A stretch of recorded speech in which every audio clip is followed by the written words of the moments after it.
नमस्कार श्रोताओं, एक बार फिर से हाजिर हूं आप सभी के साथ सांची घटना पर आधारित धारावाहिक कहानी का नाम है शैतानी साया।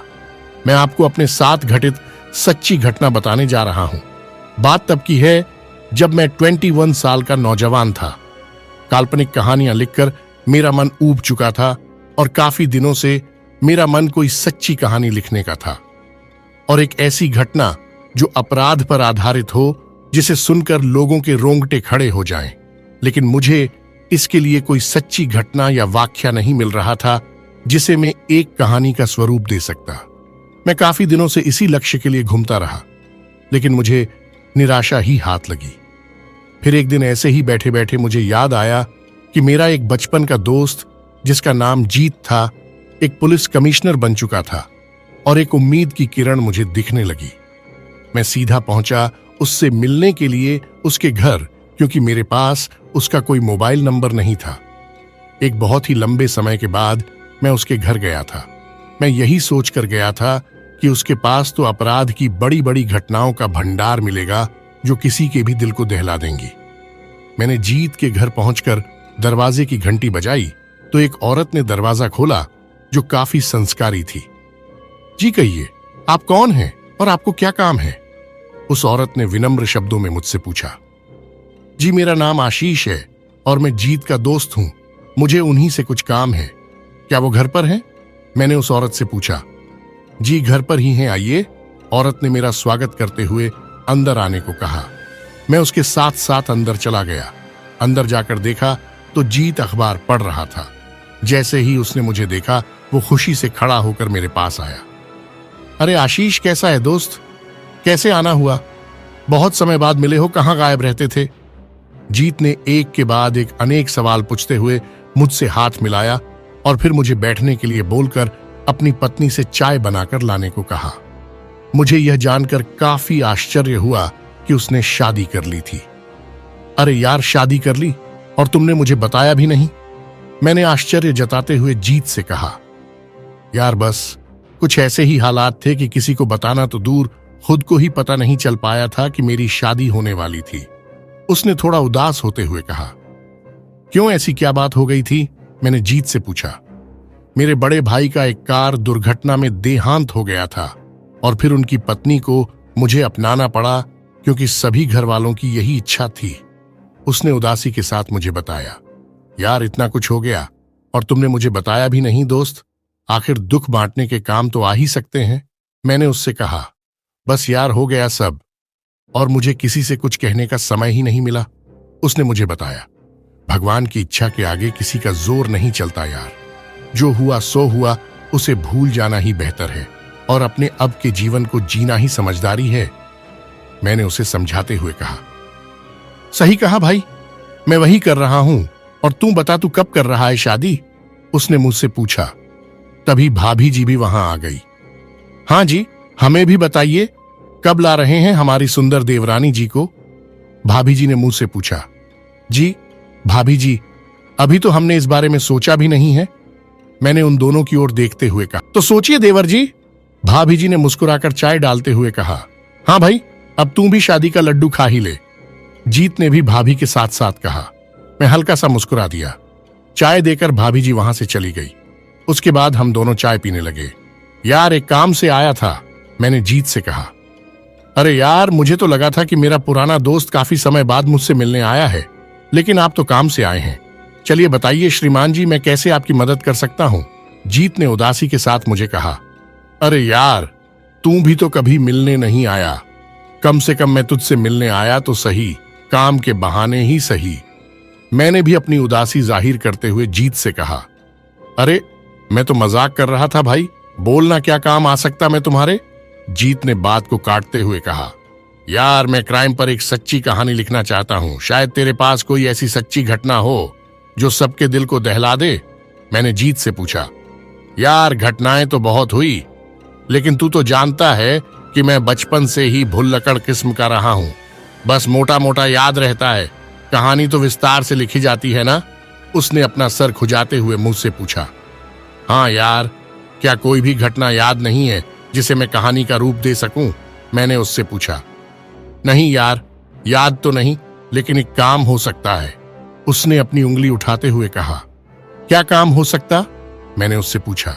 अब की बार जैसे ही कोई क्राइम का केस मेरे हाथ आएगा, मैं तुम्हें बता दूंगा और फिर तुम साथ रहकर सब कुछ अपनी आंखों से देखना और सब कुछ विस्तार से लिखना।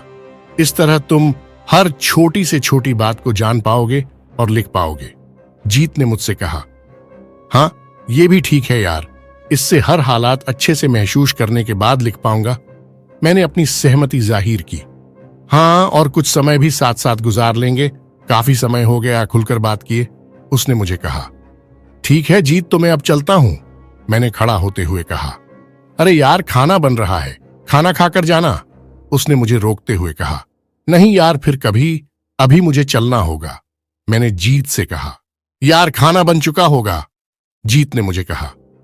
यार, अगली बार आऊंगा तो पक्का भाभी के हाथ का खाना खाकर ही जाऊंगा, मैंने जीत से वादा करते हुए कहा।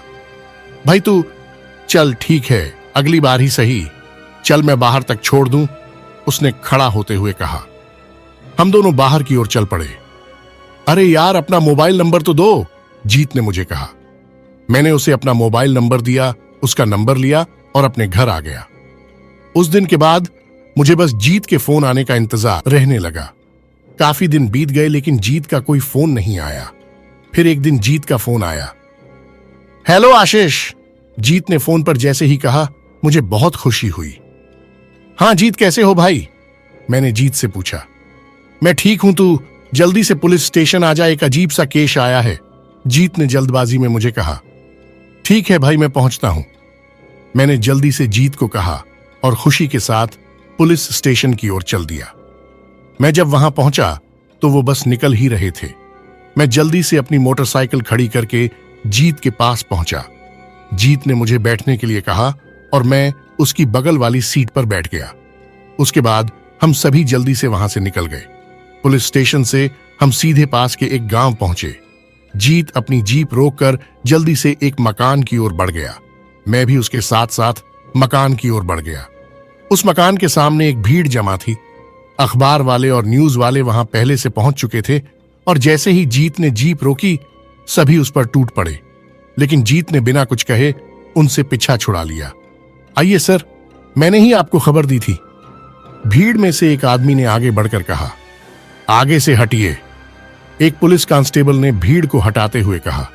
ताले को तोड़कर दरवाजे को खोलो, जीत ने एक पुलिसकर्मी को आदेश दिया। ताले को तोड़कर दरवाजा खोल दिया गया। जीत अपने पुलिसकर्मियों के साथ अंदर चला गया। मैं वहीं रुक गया था, लेकिन जीत ने मुझे बुलाया तो मैं भी अंदर चला गया। अंदर जाकर देखा तो सब कुछ साधारण था, सिवाय एक बात के, एक कमरे में बिस्तर खून से भरा हुआ था। खून सूख चुका था और बिस्तर बिल्कुल लाल रंग का हो चुका था। उसे देखकर सभी हैरान थे। जो भी सबूत मिले उन्हें एकत्रित करो और ध्यान से पूरे घर को देखो, जीत ने अपने पुलिसकर्मियों को आदेश दिया और हम दोनों बाहर आ गए। बाहर आकर हम घर की सीढ़ियों पर बैठ गए। सभी लोग बैठ जाइए और एक एक करके हमें बताइए कि यहां क्या हुआ था, जीत ने सभी लोगों को संबोधित करते हुए कहा। सभी लोग नीचे बैठ गए। एक व्यक्ति खड़ा हुआ और बोला, मैं इस गांव का मुखिया हूं साहब, मेरा नाम प्रताप है। कुछ दिनों से राज की पत्नी पर किसी ऊपरी शक्ति का असर था, ऐसा उनके परिवार वालों का कहना था। वह अजीब अजीब सी हरकतें करती थीं, कभी औरत की आवाज में बोलती थीं और कभी कभी मर्दाना आवाजें निकालती थीं। उसके इलाज के लिए एक तांत्रिक भी बुलाया गया था। कुछ दिन पहले से तो उसका शरीर एकदम कमजोर और काला पड़ चुका था और पीला भी। मुझे तो लगता है कि वो ढोंग करती थी और अपने पति की हत्या उसी ने की है। बचने के लिए उसने। प्रताप ने अपनी बात पूरी भी नहीं की थी कि एक दूसरा व्यक्ति बोल उठा, साहब मेरा नाम विनोद है। साहब वो ढोंग नहीं करती थी, सच में उस पर कोई ऊपरी साया था और उसका शरीर पीला और कमजोरी की वजह से हो गया था। उसका पति उसे बहुत पीटता था क्योंकि उसे भी लगता था कि वह ढोंग करती है। मैं उनका पड़ोसी हूं, मुझे सब अच्छे से और सही सही पता है, विनोद ने हमें बताया। ठीक है विनोद, तुम बताओ हमें पूरी बात, जीत ने विनोद से कहा। साहब मैं उनका पड़ोसी हूं और ये बात बिल्कुल सच है कि राज की पत्नी अंजलि पर किसी ऊपरी शक्ति या किसी भूत प्रेत का साया है। कुछ दिनों से उसे घर में ही रखा जा रहा था। वह दिन में तो चुपचाप रहती थी, लेकिन रात को जोर जोर से चीखती थी और कहती रहती थी कि ये मेरी है और मैं इसे लेकर ही जाऊंगा। विनोद ने हमें बताया। इतना सुनकर मुझे लगने लगा था कि ये कोई क्राइम नहीं बल्कि डरावनी कहानी बनने जा रही है। अच्छा विनोद, ये भूत प्रेत वाला हिस्सा कब से शुरू हुआ था? जीत ने विनोद से पूछा। साहब, उस पर भूत प्रेत का शाया तो शुरू से था, जब से वो इस गांव में बहू बनकर आई थी। लेकिन उस समय कभी कभार ही उसे दौरे पड़ते थे, परंतु समय के साथ साथ उसके दौरे भी बढ़ने लगे। विनोद अपनी बात पूरी नहीं कर पाया था कि जीत पूछ उठा, किस प्रकार के दौरे? वो चलते चलते गिर जाती थी और उसका शरीर बिल्कुल अकड़ जाता था, दांत भी अकड़ जाते थे, उसका मुंह खोलना मुश्किल हो जाता था। एक बार तो पानी पिलाने को उसका मुंह खोलने की कोशिश में एक मजबूत चम्मच तक टूट गई थी, और कभी कभी तो उसके हाथ पैर ऐसे मुड़ जाते थे कि कोई कलाकार भी नहीं मोड़ सकता। विनोद ने बताना जारी रखा। उसका इलाज नहीं करवाया उन लोगों ने? जीत ने विनोद से। उसका इलाज चल रहा था साहब, एक बहुत अच्छे डॉक्टर के पास। उससे पहले भी काफी डॉक्टर लोग ने उसका इलाज किया, लेकिन उसकी हालत में कोई सुधार नहीं हुआ, क्योंकि उस पर कोई भूत प्रेत का शाया था। जब कोई भी डॉक्टर उसको ठीक नहीं कर पाया तो राज की मां शीला ने एक तांत्रिक को बुलाया था। तांत्रिक ने बताया था कि अंजलि पर एक बुरी आत्मा बैठी हुई है जो उसे अपने साथ लेकर ही जाएगी। लेकिन राज ने उस तांत्रिक को भगा दिया, क्योंकि राज को लगता था कि अंजलि को कोई मानसिक बीमारी है। साहब, मैंने देखा था जब राज ने उस तांत्रिक को भगाया तो वो अंजलि एक भयानक आवाज निकाल रही थी और मुस्कुरा रही थी। विनोद ने जीत को बताया। जब विनोद सब कुछ बता रहा था तो सभी लोग उसे जिज्ञासा भरी आंखों से घूर रहे थे। विनोद, हमें वो बताओ जो इस खून के बारे में हो, जीत ने विनोद से कहा। राज की मौत के एक दिन पहले की बात है साहब। राज घर पर नहीं था और उस मौके का फायदा उठाकर अंजलि के अंदर छुपे शैतान ने शीला को मारने की कोशिश की। शीला चिल्ला रही थी तो हम कुछ लोग उसके घर गए। वहां जाकर हमने देखा कि अंजलि की आंखें एकदम लाल थीं, खून के जैसी लाल, और वो शीला को पीटते हुए चिल्ला रही थी कि तू तांत्रिक को बुलाएगी, मुझे अलग करना चाहती बुढ़िया। हम जल्दी से अंदर गए तो वो बेहोश हो गई और जमीन पर गिर पड़ी। जब राज घर पर आया और उसने अपने मां के घाव देखे तो उसने अंजलि को इस तरह मारा पीटा कि जैसा आज तक कभी नहीं पीटा था। मैंने ही अंजलि को जाकर छूटवाया था। मुझे अगले दिन राज के घर से एक चीख सुनाई दी। चीख सुनते ही मैं उनके घर गया और वहां जाकर मैंने देखा अंजलि राज के मरे हुए शरीर के ऊपर बैठी थी। चारों ओर खून फैला हुआ था और अंजलि अपने पंजों से राज के मरे हुए शरीर को फाड़ फाड़ कर खा रही थी। अंजलि के अंदर छुपे शैतान ने उसे मार डाला था साहब। विनोद अपनी बात पूरी कर पाता उससे पहले ही उस गांव के मुखिया प्रताप बोल उठे। उसे किसी शैतान ने नहीं बल्कि अंजलि ने मारा है साहब। वो शराब पीता था और सबको गाली दिया करता था। शायद इसीलिए उसकी पत्नी ने मार डाला, या फिर हो सकता है उसकी गालियों से तंग आकर उनमें झगड़ा हुआ हो और अनजाने में ही सही राज्य की हत्या हो गई हो, मुखिया प्रताप ने कहा। मुखिया जी, हम उनके पड़ोसी हैं और अच्छे से जानते हैं कि उनके घर में क्या चल रहा था। आप तो कभी कभार ही इधर आते हैं, लेकिन हम तो हमेशा यहीं रहते हैं। आप मानो या ना मानो, अंजलि पर किसी चुड़ैल या शैतान का शाया है। विनोद ने मुखिया से कहा, देखिए, आप आपस में जिद बहस ना करें और हमें अपनी तहकीकात शुरू करने के लिए कुछ जानकारी दें। जीत ने सभी से कहा, साहब, हम तो आपको जानकारी दे रहे हैं, लेकिन मुखिया जी तो बस मानने को तैयार ही नहीं है कि ये किसी शैतान का ही काम है।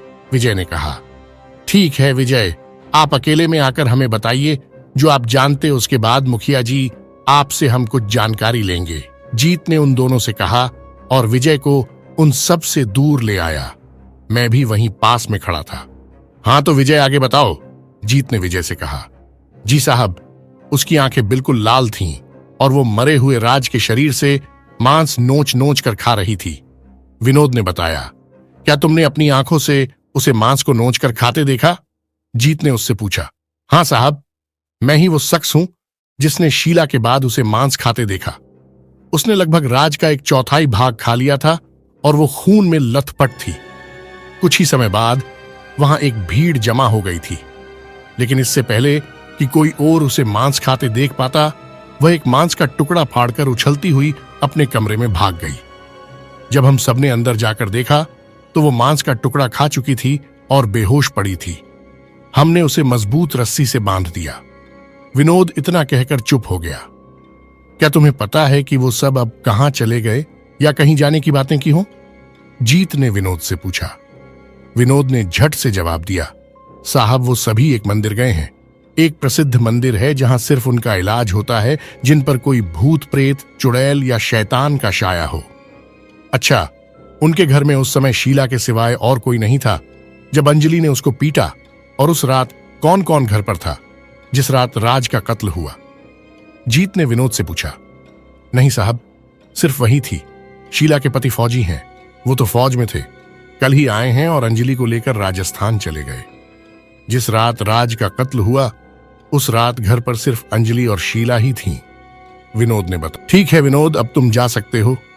जीत ने उसे जाने को कहा तो वो जीत के बिल्कुल पास आ गया और बोला, साहब एक बात और बता दूं आपको, ये कत्ल अंजलि के शैतान ने किया है ना, कि अंजलि या किसी और ने?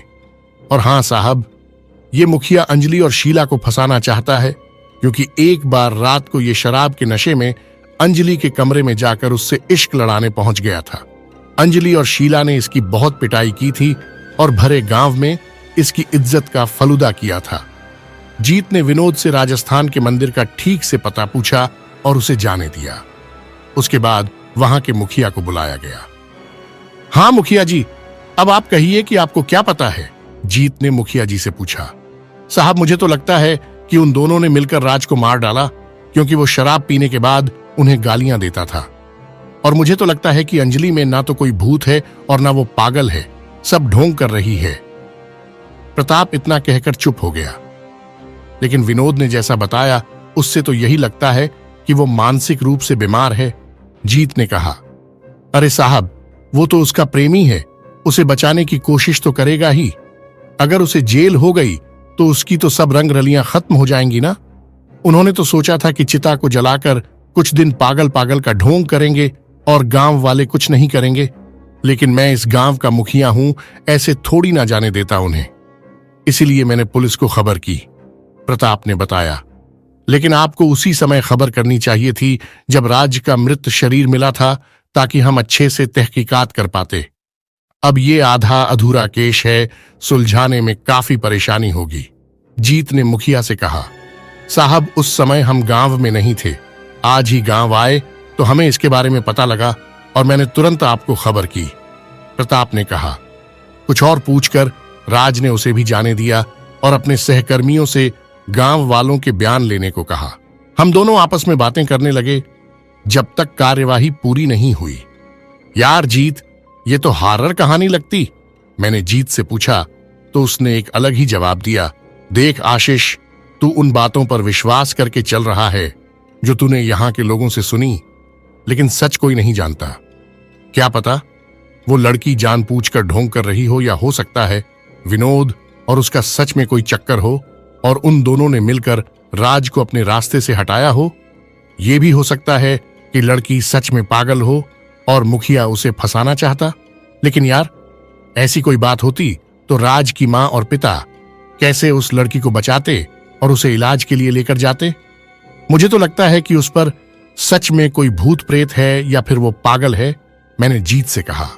यह भी हो सकता है, कुछ भी हो सकता है, लेकिन सच का पता तो तहकीकात पूरी होने पर ही लग पाएगा। सबसे पहले तो उस लड़की को पकड़ना पड़ेगा, जीत ने मुझसे कहा और फिर अपने कर्मचारियों पर चिल्लाया। मिला कुछ अंदर? जी सर, कुछ नहीं, बस वही खून से सना हुआ बिस्तर है। अंदर से आवाज आई, आशीष तू बैठ, मैं भी कुछ देख के आता हूं, शायद मेरे हाथ ही कुछ लग जाए। जीत ने मुझे कहा और अंदर चला गया। मैं वहां बैठा बैठा अनुमान लगा रहा था कि कातिल कौन हो सकता है। तभी जीत एक पॉलिथीन के साथ बाहर आया जिसमें एक ताबीज था। तुम लोगों में से कोई इस ताबीज को पहचानता है कि यह किसका है? जीत ने उस ताबीज को दिखाते हुए गांव वालों से पूछा। साहब ये तो विजय का है, एक व्यक्ति ने झट से कहा। हां साहब, ये तो मेरा ताबीज है, लेकिन ये वहां कैसे चला गया? विजय ने आश्चर्य जताते हुए कहा। यह तो तुम्हें ही पता होगा विजय, जीत ने विजय से कहा, साहब सच में मुझे बिल्कुल नहीं पता। हाँ, हो सकता है ये तब वहां गिर गया हो जब हम सब ने अंजलि को बांधा था, विजय ने अपनी सफाई में कहा। हाँ, हो सकता है, और यह भी हो सकता है कि राज का खून तुमने किया हो, इसलिए तुम्हें जब भी बुलाया जाए पुलिस स्टेशन आना होगा और बिना हमें सूचित किए तुम कहीं नहीं जाओगे, जीत ने विजय से कहा। लेकिन साहब मैंने कुछ नहीं किया, विजय ने कहा। हाँ, हो सकता है कि तुमने कुछ नहीं किया, लेकिन जितना कहा है उतना करो, ठीक है, जीत ने विजय से कहा। ठीक है साहब, विजय ने हाथ जोड़कर जीत से कहा। उसके बाद हम विजय द्वारा बताए गए मंदिर के पते पर चल पड़े। सफर काफी लंबा था। एक लंबे समय के बाद हम वहां पहुंच गए जहां अंजलि को लाया गया था। वह जगह बहुत बड़ी और विचित्र थी। बहुत से लंबी लंबी दाढ़ी वाले संत महात्मा वहां चारों ओर घूम रहे थे। कुछ औरतें अपने बालों को बिखेर कर तांडव कर रही थीं और जोर जोर से चिल्ला रही थीं। कुछ औरतें तो उन संत महात्माओं को जोर जोर से धमकियां दे रही थीं जो उनके सामने बैठे उनका इलाज कर रहे थे। कुछ आदमी भी थे जो अजीब अजीब हरकतें कर रहे थे। कुछ औरतें, बच्चे और बड़े वहां मौन धारण किए घूम रहे थे। हम सब उन्हीं के बीच अंजलि को ढूंढ रहे थे। मैंने एक बात पर ध्यान दिया कि वहां हर एक घंटे के बाद जोर से घंटा बजता था, जिसकी आवाज दूर तक सुनाई पड़ती थी। घंटा बजते ही सभी मौन धारण किए हुए व्यक्ति उठकर चलने लगते थे और वो सब चलकर एक मंदिर में प्रवेश करते, उस मंदिर की परिक्रमा करते और फिर वापस जाकर बैठ जाते। मैं अपने साथियों से थोड़ा पीछे रहकर एक व्यक्ति से उनके बारे में पूछने लगा तो उसने बताया, ये सभी वो लोग हैं जिन पर भूत प्रेत, बुरी आत्मा या शैतान का प्रकोप है। यहाँ के संतों ने इन्हें अपने मंत्रों से बंधी बनाया हुआ है और हर एक घंटे में ये मंदिर की परिक्रमा करके आते हैं, क्योंकि इनका शरीर अब वही कर रहा है जो संतों ने आदेश दिया हुआ है। ये लोग चाहकर भी उनके आदेश से मुकर नहीं सकते हैं। ऐसा करने से भूत प्रेत, बुरी आत्मा या शैतान को इनका शरीर छोड़ना पड़ेगा और वो सभी इसी जगह पर बंधी बनकर रह जाएंगे। मैंने उस व्यक्ति का शुक्रिया अदा किया और जल्दी से दौड़ पड़ा, क्योंकि मेरे साथी काफी दूर निकल चुके थे। हमारे काफी ढूंढने के बावजूद हमें ना तो अंजलि मिली और ना ही उसके वहां होने का कोई सबूत। जीत ने अंजलि का फोटो सबको दिखा दिखा कर पूछा, जो उसने उसके घर से बरामद किया था, लेकिन हम उसे ढूंढने में नाकाम रहे। शाम हो चुकी थी, लेकिन अंजलि की कोई खबर नहीं मिल रही थी। काफी समय बाद जब एक व्यक्ति से हमने वो फोटो दिखाकर उसके बारे में पूछा तो उसने हमारी मदद की। पहले आप ये बताइए कि ये लड़की यहाँ इलाज कराने आई है या ऐसे ही घूमने? उस व्यक्ति ने फोटो देखने के बाद हमसे पूछा। जी, बताया गया था कि उस पर किसी भूत प्रेत का साया है, जीत ने उस व्यक्ति से कहा। तो आप मेरे साथ आइए, उस व्यक्ति ने हम सबसे कहा और हम सब उसके पीछे पीछे चल पड़े। कुछ दूर जाकर वह एक कमरे में चला गया। हम भी उसी व्यक्ति के साथ साथ थे। उस कमरे में दो व्यक्ति बैठे हुए थे, जिनके सामने भारी भारी 2 रजिस्टर रखे हुए थे। आप जो कुछ उस लड़की के बारे में जानते हैं, इन्हें बताइए, उस व्यक्ति ने कुर्सी पर बैठे हुए एक व्यक्ति की ओर इशारा करते हुए जीत से कहा। जीत ने कुर्सी पर बैठे व्यक्ति को उस लड़की का नाम और पता बताया और साथ में ये बताया कि वह किसके साथ वहां आई थी। मोटे व्यक्ति ने कुछ समय के लिए रजिस्टर में कुछ जानकारी ढूंढने के बाद कहा, वह लड़की महागुरु की शरण में है, आइए मैं आपको ले चलता हूं। हमारे साथ व्यक्ति ने हमें कहा और हम उसके साथ चल पड़े। महागुरु, हाँ, ये सभी ऐसे ही इलाज करने के नाम से मजे करते हैं। मेरे साथ चल रहे 2 पुलिसकर्मी आपस में बात करते हुए हंस रहे थे। तभी अचानक वह व्यक्ति रुक गया और उनकी ओर देखने लगा। यहां किसी तरह का मजा नहीं लिया जाता महाशय, ये कोई मजाक नहीं है, ये जिंदगी का सवाल होता है उनकी, जो यहां उम्मीद लेकर आते हैं, उस व्यक्ति ने उन दोनों पुलिसकर्मियों की ओर देखते हुए कहा। दोनों पुलिसकर्मियों के साथ साथ मैं भी हैरान था कि काफी दूर होने के बावजूद उसने उनकी बातें कैसे सुन ली। कुछ ही समय में हम एक विशाल कमरे में थे, जहां अंजलि अपने बाल बिखेरे हुए एक संत के सामने बैठी थी। वह संत कुछ मंत्र पढ़कर उस पर भस्म फेंक रहा था और वो कभी औरत और कभी मर्दाना आवाज में उसे मारने की धमकी दिए जा रही थी। अंजलि की आंखें बिल्कुल लाल थीं। जीत जल्दी से आगे बढ़ा और अंजलि का हाथ पकड़कर उसे ऊपर उठा लिया। उसे खड़ा करने के बाद जीत ने उसे जोर से थप्पड़ लगा दिया। ड्रामा करती है, अपने पति को तो मार दिया, अब इन बुजुर्गों को तंग करती है। इतना कहकर जीत ने उसके हाथों पर हथकड़ी लगा दी। रुको बच्चा, इस लड़की पर एक भयानक शैतान का साया है। अगर इसे यहां से लेकर गए तो इसकी मौत के जिम्मेदार तुम होगे, दाढ़ी वाले संत ने जीत से कहा। हाँ, जिम्मेदार तो मैं ही बनूंगा और मुझे खुशी होगी इस हत्यारण को फांसी दिलाकर। जीत ने संत को उल्टा जवाब दे दिया। मैंने बड़ी मुश्किल से इस शैतान को काबू में किया है। अगर ये आज यहां से गई तो इसकी मौत तय है। अगर एक बार यह इस विशाल दैवीय मंदिर की सीमा से बाहर चली गई तो तुम चाहकर भी इसे वापस यहां नहीं ला पाओगे, क्योंकि इसके अंदर छुपे शैतान ने इस जगह को देख लिया है और यहाँ की शक्ति को भी अनुभव कर लिया। अब इसे पता है कि इस जगह पर इसका अंत हो जाएगा। यह शैतान इस लड़की की आत्मा से जुड़ा है। आने वाली अमावस्या की काली रात को यह ऐस लड़की की आत्मा को अपने साथ ले जाएगा। इस शैतान ने 24 साल से इस लड़की के अंदर ही रहकर इस अमावस्या का इंतजार किया है, जो कि 300 साल में आती है। यह रात काली शक्तियों की रात होगी। संत ने जीत को समझाने का प्रयास किया। अरे महाप्रभु, हम पुलिस वाले हैं और हम चाहकर भी इन बातों पर विश्वास नहीं कर सकते। मुझे इसे लेकर जाना ही पड़ेगा और साथ में इन दोनों को भी। जीत ने शीला और उसके पति की ओर इशारा करते हुए जैसे ही कहा, अंजलि मर्दाना आवाज में चिल्ला उठी कि हां, मुझे यहां से ले चलो। जैसे ही वो चिल्लाई, हम सबको डर के मारे एक धक्का सा लगा।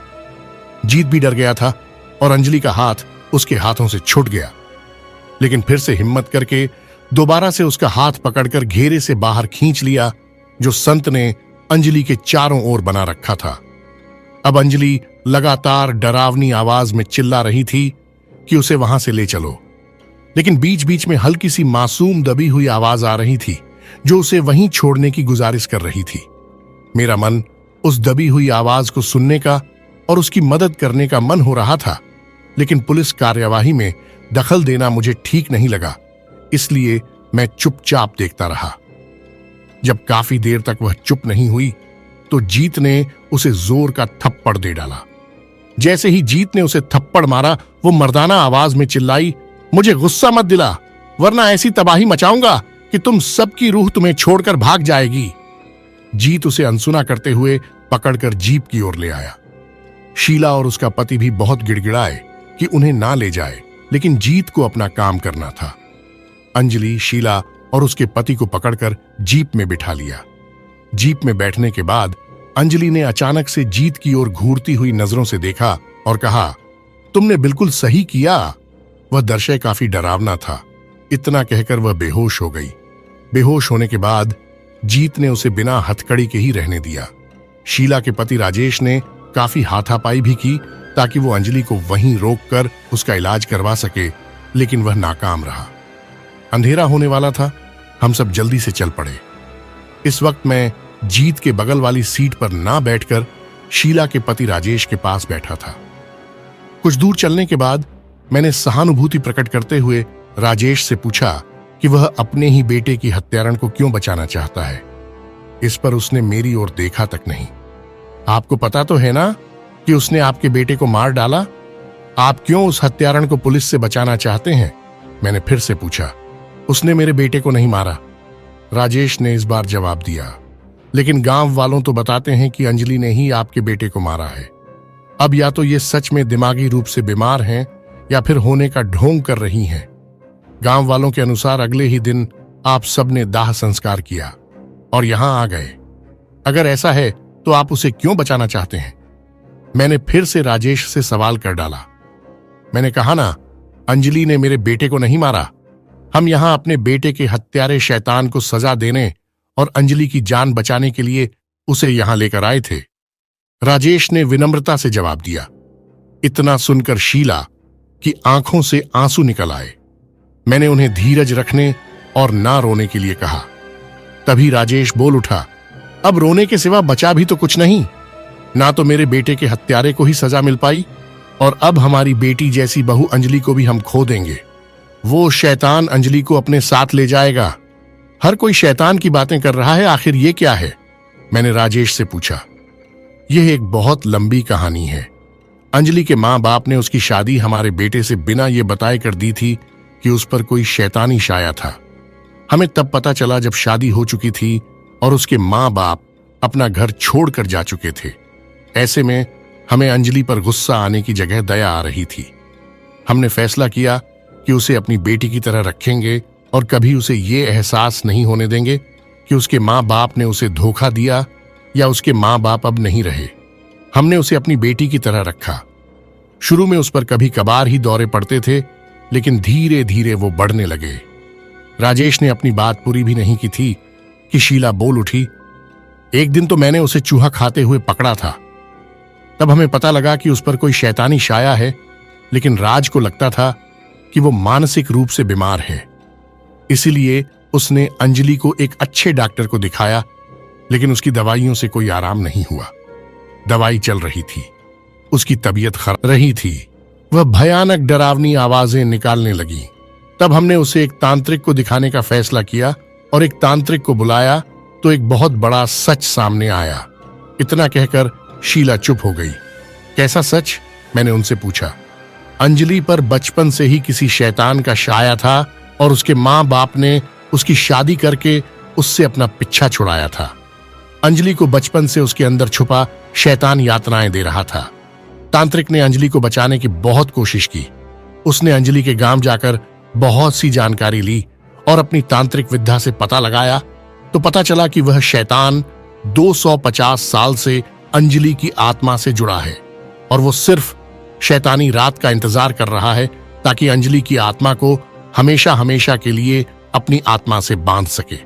बताया जाता है कि अगर कोई शैतानी आत्मा शैतानी रात को किसी इंसान की आत्मा को बंधी बना ले तो उसे कोई भी आजाद नहीं कर सकता और वो आत्मा हमेशा हमेशा के लिए गुलाम बन जाती है।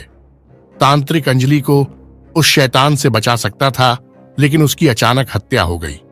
उसी तांत्रिक ने हमें यहाँ के बारे में बताया था, इसीलिए हम अंजलि को यहाँ ले आए ताकि उसका जीवन बच सके।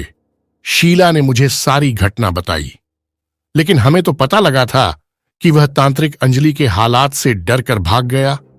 मैंने उन दोनों से पूछा।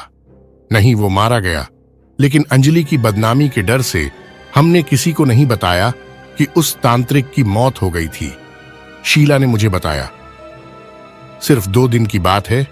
अगर आप लोग हमें सिर्फ 2 दिन यहां रहने दें तो हमारी बेटी बच सकती है। उसके बाद आप जैसे जो तहकीकात करना चाहें कर सकते हैं। कृपया हमें 2 दिन का समय दे दें। राजेश ने हाथ जोड़कर मुंह से प्रार्थना की। शायद वो लोग मुझे एक पुलिस वाला समझ रहे थे। मुझे उनकी बातों में सच्चाई लग रही थी, लेकिन विश्वास करना मुश्किल था। हम लगातार चले जा रहे थे। रात के 11 बज चुके थे। मेरा मन राजेश की मदद करने का कर रहा था, लेकिन मैं कोई पुलिसकर्मी नहीं था। फिर भी मैंने एक प्रयास करने का मन बनाया। मैंने जीत को फोन किया और रुकने को कहा। जैसे ही मैंने जीत को रुकने के लिए कहा तो मैंने देखा कि अंजलि ने अपनी भयानक खून से लाल आंखें खोल ली थीं। रुकने के बाद मैं बाहर आया तो देखा कि हम लोग एक जंगल के बीचों बीच थे। मैं सीधा जीत के पास गया। जीत मेरे बचपन का अच्छा दोस्त था, इसलिए मुझे भरोसा था कि वह मेरी बात पर विचार जरूर करेगा। मैंने जीत को वो सारी बात बताई जो राजेश और शीला ने मुझे बताई थी। जीत यार, मैंने अंजलि के ससुर की सारी बातें सुनी। मुझे लगता है वो लोग सच बोल रहे हैं और अंजलि पर सच में कोई बुरा छाया है। उसकी आंखें देखी तुमने? कितनी भयानक हो रखी हैं और उसके अंदर से मर्दाना आवाज आती है यार। मैंने जीत से कहा। यार कहां तो इन सब के चक्कर में पड़ रहा है, अपना काम करते हैं ना, जीत ने मुझे कहा। यार फिर भी सोच, अगर सब सच है तो अंजलि तो बेकसूर हुई ना, और अगर वो मारी गई तो क्या अपने आप को माफ कर पाओगे कभी?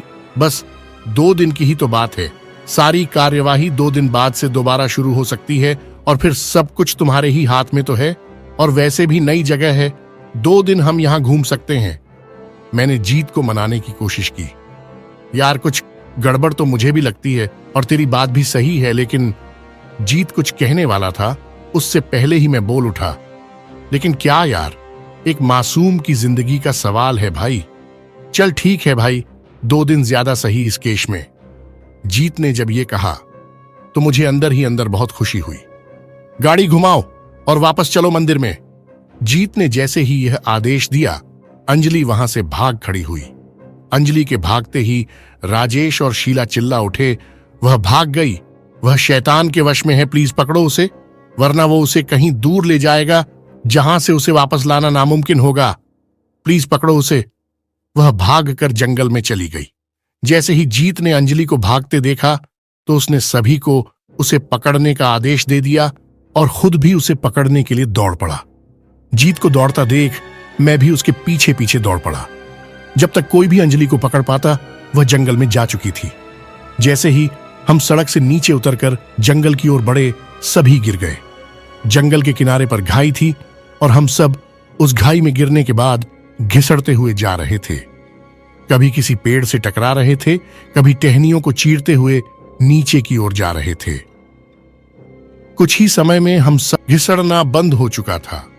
हम सब जल्दी से उठ खड़े हुए, लेकिन एक पुलिस कर्मचारी नहीं उठ पाया क्योंकि एक नुकीली लकड़ी उसके पैर के आर पार हो चुकी थी। वह दर्द से चिल्ला रहा था। इसे गाड़ी में लेकर जाओ, वहां डब्बे में कुछ पट्टी और दवाई होगी, खून के बहाव को रोकने के लिए पट्टी बांध देना, हम ढूंढते हैं उसे। जीत ने अपने पास में खड़े एक पुलिसकर्मी से कहा और दौड़ पड़ा। 2 पुलिसकर्मियों ने घायल पुलिसकर्मी को उठाया और ऊपर की ओर चल पड़े। जीत, मैं, राजेश, शीला और कुछ पुलिसकर्मी अंजलि को ढूंढने के लिए आगे बढ़ गए। काफी समय तक हम लोग उसी दिशा में भागते रहे जिस ओर हमने अंजलि को भागते देखा था, लेकिन अंजलि का कहीं कोई पता नहीं था। हम सब भागते भागते थक चुके थे। जैसे ही जीत ने भागना बंद किया, सभी उसके पीछे रुक गए। तो श्रोताओं, आगे क्या होगा इस कहानी में जानने के लिए आप हमारे दूसरे भाग का इंतजार करें। यह कहानी आपको कैसी लगी हमें कमेंट बॉक्स में जरूर बताएं। जो श्रोता हमारे चैनल पर नए हैं, कृपया चैनल को सब्सक्राइब करना ना भूलें। चैनल की घंटी दबा के रखें ताकि जैसे ही दूसरा भाग चैनल पर आए तो आपको नोटिफिकेशन मिल जाए। कहानी अगर आपको पसंद आई है तो वीडियो को लाइक करें। अगर आपके मित्र गण भी इस तरह की कहानी सुनने के इच्छुक है तो उन्हें भी यह कहानी शेयर करें। श्रोताओं, अगर आप अपना नाम पता हमें कमेंट में लिखते हैं तो हम आपका नाम पता आने वाली इस कहानी के भाग में जरूर लेंगे। तो कृपया अपना नाम पता कमेंट बॉक्स में मेंशन करें। चलता हूं मुसाफिरों, आप अपना चैनल के साथ ऐसे ही प्यार बरकरार रखें। मिलते हैं इस कहानी के अगले भाग के धारावाहिक के साथ। तब तक के लिए नमस्कार, धन्यवाद।